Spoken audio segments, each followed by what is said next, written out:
Can't see it. Alright.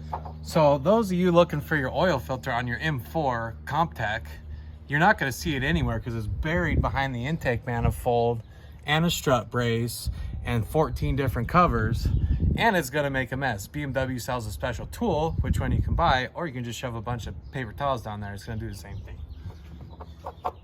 So we're going to pull this thing, make a mess.